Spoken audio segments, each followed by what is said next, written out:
Hello everyone. Today we talk about how to fix the app of Azar. We will go to settings, then we click on apps.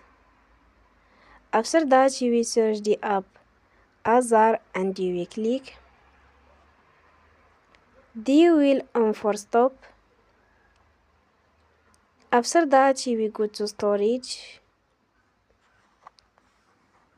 Then we click on clear cache.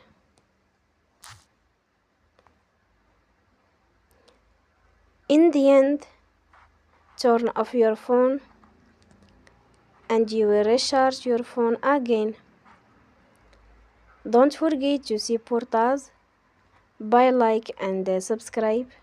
See you next time and thank you for watching.